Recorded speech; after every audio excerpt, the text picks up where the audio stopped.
warahmatullahi wabarakatuh. Kami dari kelompok 9 akan menjelaskan materi tentang akikah dan kurban. Perkenalkan anggota kelompok kami. Yang pertama ada Nurul Mustafa, yang kedua Siti Nurrohma Isnaini Junaidi, lalu Maulidatul Hasanah, dan yang keempat Samratul Ilmi Laila.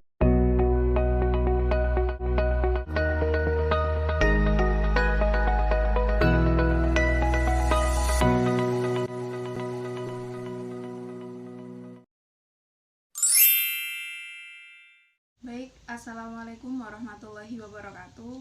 Saya Samratul Ilmi Laila, NIM 204-102-010072. Baik, di sini kami dari kelompok 9 akan mempresentasikan hasil diskusi makalah kelompok kami dengan tema yaitu akikoh dan kurban. Langsung saja pada pembahasan yang pertama, yaitu mengenai pengertian ibadah akikoh dan kurban. Pengertian daripada akikoh sendiri yaitu penyembelihan hewan pada hari ke-7 dari kelahiran seorang anak.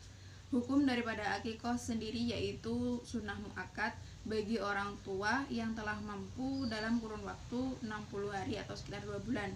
Jadi dalam hal ini jika ada seorang anak yang telah lahir kemudian orang tua tersebut telah memiliki rezeki yang cukup dalam kurun waktu yang telah ditentukan yaitu kurang lebih 2 bulan, maka disunahkan untuk segera mengakikohkan anaknya. Akan tetapi akikoh tidak harus dilaksanakan pada hari ke-7. Boleh juga akikoh itu dilaksanakan pada hari ke-14 atau hari ke-21. Sebagaimana yang disebutkan dalam sebuah hadis, hewan akikoh itu disembelih pada hari ke-7, hari ke-14, dan hari ke-21. Hadis riwayat Al-Baihaqi. Kemudian hadis riwayat Imam Ahmad itu disebutkan bahwa setiap anak itu tergadai dengan hewan akikohnya, disembelihnya pada hari ke-7, dicukur rambutnya dan diberi nama. Kemudian ada ketentuan dari hewan untuk akikoh sendiri, yaitu hewan yang digunakan untuk akikoh yaitu tertentu pada satu hewan yaitu hewan kambing. Dalam hal ini ketentuan untuk bayi laki-laki dan perempuan itu berbeda. Sebagaimana yang disebutkan dalam sebuah hadis, barang siapa yang anaknya lahir lalu dia ingin menyembelih atau mengakikohkan untuk anaknya, maka hendaknya dia menyembelih 2 ekor kambing untuk bayi laki-laki dan 1 ekor kambing untuk bayi perempuan. Hadis riwayat Abu Dawud. Kemudian dalam hal pemberian daging atau pembagiannya, hewan akikoh itu dibagikan atau diberikan kepada orang itu dalam keadaan sudah matang atau sudah dimasak. Dalam hal ini keluarga dari yang mengakikohkan itu juga boleh untuk menyisihkan beberapa dari hewan yang telah diakikohkan tersebut.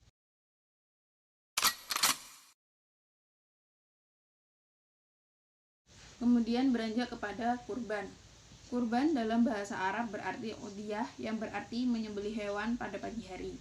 Ibadah kurban sendiri yaitu beribadah kepada Allah dengan cara menyembelih hewan tertentu pada hari tertentu, yakni pada hari raya Idul Adha dan juga hari Tasyrik, yakni pada tanggal 11, 12, dan 13 Zulhijjah. Kemudian kurban ini dilaksanakan atau dianjurkan itu pada waktu pagi hari, di pagi hari tepatnya pada hari raya Idul Adha yakni tanggal 10 Zulhijjah, yaitu sekiranya matahari itu melambung dari tempat terbitnya, sekiranya cukup untuk melaksanakan sholat sunnah 2 rakaat dan juga khutbah. Kemudian hewan yang digunakan untuk kurban itu pun juga tidak jauh berbeda dengan akikoh. Akan tetapi dalam hal ini hewan kurban itu tidak sebatas kambing saja, melainkan boleh kambing, sapi, kerbau, ataupun unta. Kemudian hewan kurban jika ingin dibagikan atau diberikan kepada orang lain, maka daging kurban tersebut tidak boleh dimasak atau dalam hal ini dibagikan dalam keadaan masih mentah. Kemudian keluarga atau orang yang mengeluarkan kurban tersebut boleh menyisihkan kurang lebih 1/3 daripada bagian daripada daging tersebut. Mungkin itu saja yang bisa saya sampaikan. Kurang lebihnya mohon maaf. Wassalamualaikum warahmatullahi wabarakatuh.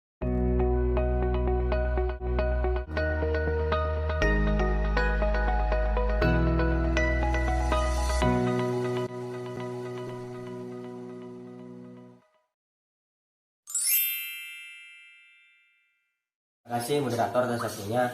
Bismillahirrahmanirrahim. Assalamualaikum warahmatullahi wabarakatuh. Saya Nurul Mustafa, NIM 2041 0201 0044. Di sini saya akan menjelaskan mengenai hukum akikah dan hukum kurban. Langsung saja pada pembahasan untuk mempersingkat waktu. Hukum akikah. Menurut mazhab Syafi'i, akikah hukumnya mubah dan tidak sampai mustahab atau dianjurkan. Sedangkan menurut jumhur ulama selain Hanafiyah, Athirah dan Rajabiyah tidak disunahkan dalam Islam. Sebaliknya, yang disunahkan bagi seorang ayah adalah mengakikahkan anaknya yang baru lahir dari harta yang ia miliki. Menurut pendapat mazhab Syafi'i, akikah itu sunnah hukumnya, tetapi sangat dituntut oleh Nabi Shallallahu Alaihi Wasallam bagi kedua orang tuanya.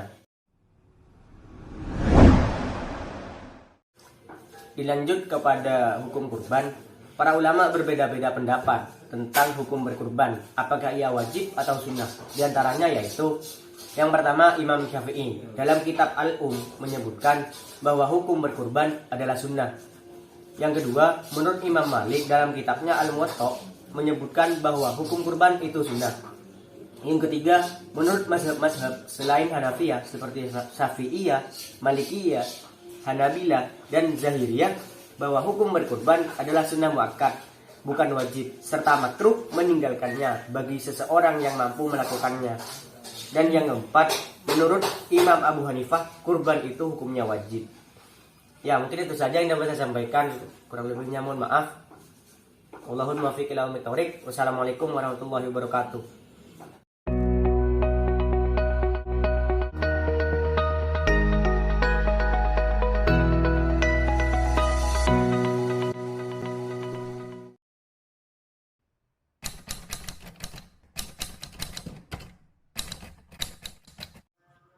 Assalamualaikum warahmatullahi wabarakatuh. Nama saya Mauridul Hasanah, NIM 204 10 20 154. Di sini saya akan menjelaskan tentang syarat ketentuan akikah dan kurban.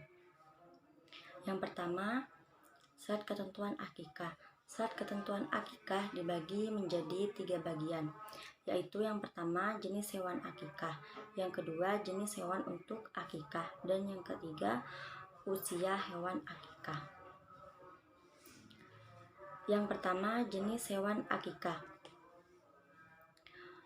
Hewan akikah dari segi jenis dan syaratnya adalah sama dengan jenis dan syarat untuk hewan kurban.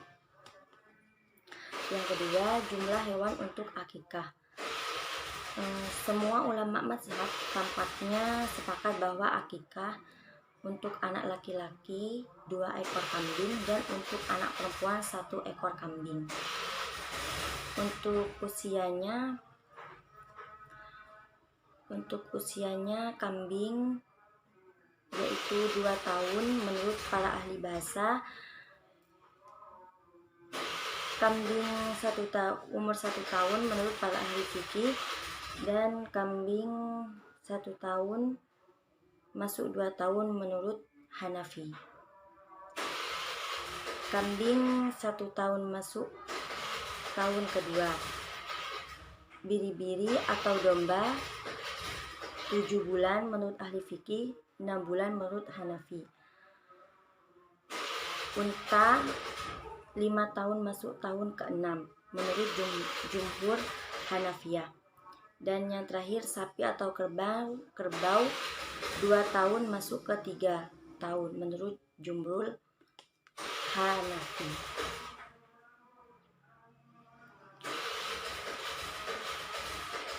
Yang kedua, syarat ketentuan kurban. Syarat dan ketentuan kurban yaitu yang pertama syarat seseorang yang berkurban. Syarat seseorang yang berkurban itu yaitu orang muslim, mampu, dan baligh dan berakal. Yang kedua, syarat hewan kurban. Syarat hewan kurban yaitu hewan kurban harus hewan ternak seperti kambing, domba, sapi, dan unta. Selain hewan ternak tersebut tidak bisa dijadikan hewan kurban. Yang kedua, hewan kambing, domba, sapi, dan unta. Selain hewan ternak tersebut tidak bisa dijadikan hewan kurban. Yang kedua, hewan kurban dalam keadaan cukup umur. Kambing harus berusia 1 tahun atau lebih. Sapi dan kerbau minimal berusia 2 tahun dan unta minimal 5 tahun. Yang ketiga, hewan kurban harus dalam kondisi yang baik, maksudnya kondisi fisik dalam keadaan prima. Tepatnya hewan yang sehat, gemuk, tidak cacat, tidak pincang, dan tidak buta. Sekian dari saya, kurang lebihnya mohon maaf. Wassalamualaikum warahmatullahi wabarakatuh.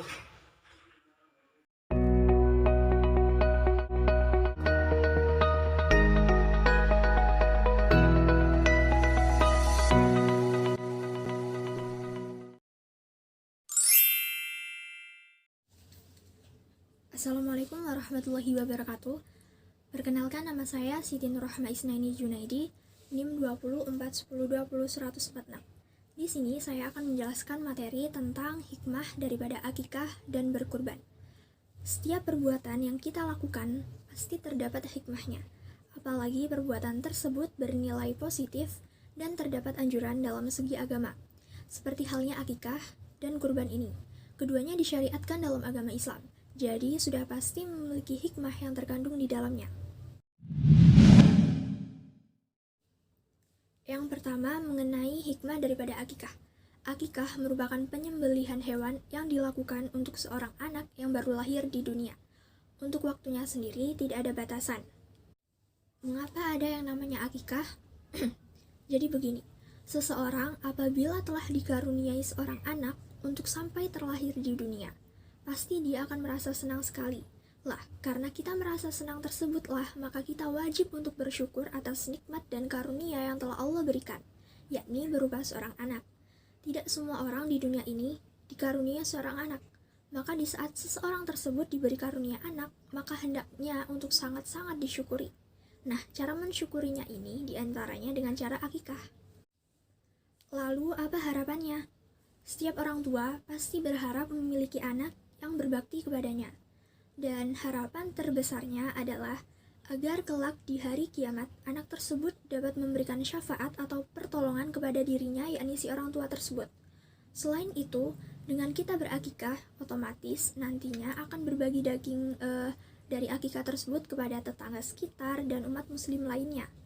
Dengan begitu, akikah juga dapat mempererat tali persaudaraan antar sesama umat muslim, sehingga akan terjadi ukhuwah Islami yang terjalin di dalamnya.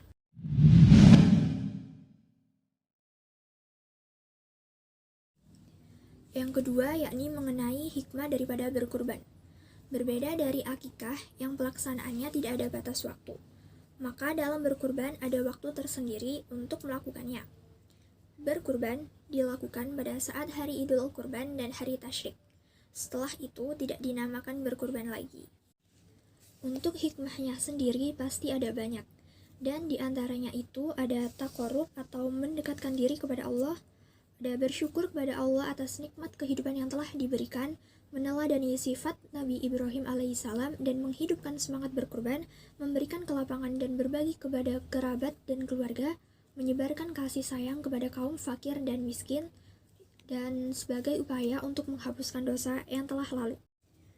Berkurban dapat mendekatkan diri kepada Allah. Itu sudah pasti. Kalau kurbannya itu ikhlas. Kalau riya, wallahu a'lam. Karena setiap perbuatan kan tergantung niatnya. Kalau niatnya ingin dapat pujian, maka ya hanya itu yang akan kita dapatkan.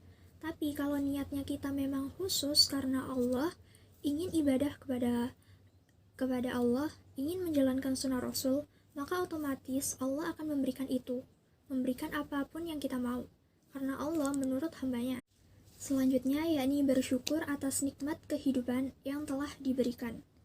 Entah itu nikmat hidup, nikmat harta, nikmat keluarga tenang, itu semua nikmat. Kita harus mensyukurinya. Apalagi dalam nikmat harta. Kalau kita diberi harta yang lebih dari cukup, maka kenapa kita nggak berkurban? Beli ini, beli itu, kita mampu. Bahkan masih punya banyak sisa uangnya. Daripada dihambur-hamburkan dengan hal-hal yang anfaedah, lebih baik dibuat untuk berkurban saja. Yang ketiga yakni meneladani sifat Nabi Ibrahim dan menghidupkan semangat berkurban. Ini sudah pasti, karena kurban kan digencarkan awalnya dalam peristiwa di mana Nabi Ibrahim merelakan anaknya untuk disembelih. Bahkan disembelih oleh dirinya sendiri. Kalau menurut sifat insani manusia ya, sosok seorang ayah tidak akan tega melakukan itu kepada anaknya sendiri. Kecuali ya dia ada gangguan jiwa. Tapi tidak, Nabi Ibrahim tidak ada penyakit jiwa seperti itu. Beliau pun sebenarnya masih berat hati untuk melakukannya. Tetapi karena anaknya yakni Nabi Ismail itu rela, ikhlas dan ridho demi melaksanakan perintah Allah, maka sang ayah pun akhirnya mencoba untuk ikhlas dan ridho juga. Nah, karena keikhlasan dan keridhoan kedua belah pihak inilah yang menjadikan semuanya jadi berubah. Nabi Ismail digantikan dengan seekor kambing. Nah, dari situ dapat kita ambil hikmahnya. Kalau kurban ya harus ikhlas. Seberapapun besar uang yang kita keluarkan untuk berkurban, ya harus ikhlas. Ditata dulu niatnya. Jangan mentang-mentang kita kaya, terus nggak mau kurban. Saya belum ada niatan kurban. Nanti kan percuma kalau kurban gak ikhlas. Padahal dia mampu, padahal dia kaya. Kalau kita berprinsip seperti itu, nunggu ikhlas dulu, ya gak akan jalan. Mungkin awalnya berat, tapi bismillah, kita lakukan, insya Allah nanti akan ikhlas dengan sendirinya. Ada juga niatan buat berkurban, tapi gak mampu. Ya gak apa-apa, usaha dulu, nabung dulu, gak perlu dipaksa kalau memang tidak mampu. Tapi ya jangan cuma niatan aja tapi gak ada usaha. Tiap hari diboros-borosin uangnya, sengaja gak ditabung, berarti kan emang gak ada niatan, cuma mulutnya aja yang bilang niat, padahal di hati masih semburat. Terus selanjutnya yakni memberikan kelapangan dan berbagi kepada kerabat dan keluarga. Ini sudah pasti. Daging dari penyembelihan kurban ini pastinya akan dibagi-bagikan kepada kerabatnya dulu, keluarga, terus baru nanti ke tetangganya, ke orang-orang yang membutuhkan. Terus menyebarkan kasih sayang kepada kaum fakir dan miskin. Dengan kita berbagi daging kurban kepada mereka, otomatis akan meringankan, memudahkan mereka dalam mengenyangkan perut mereka. Otomatis juga mereka tidak akan kelaparan. Lalu selanjutnya yaitu menghapus dosa yang telah lalu. Kalau kita kurban lalu ikhlas, nanti otomatis kan dapat pahala. Nah, pahala inilah untuk menghapus dosa-dosa kita yang telah kita kerjakan dahulu. Kalau dosa-dosa kita habis, maka akan mudah doa-doa kita itu untuk diijabah oleh Allah. Penyebab terhalang doa kan ya karena dosa-dosa kita yang terlalu menjulang tinggi itu. Maka dari itu dengan berkurban, diharapkan dosa-dosa itu dapat ditebus dengan hewan kurban tadi. Apalagi kurbannya ikhlas. Baik, sekian penjelasan materi dari saya. Apabila ada kesalahan kata atau kalimat yang tidak berkenan di hati Anda semua, saya memohon maaf yang sebesar-besarnya. Wabillahi taufiq wal hidayah. Wassalamualaikum warahmatullahi wabarakatuh.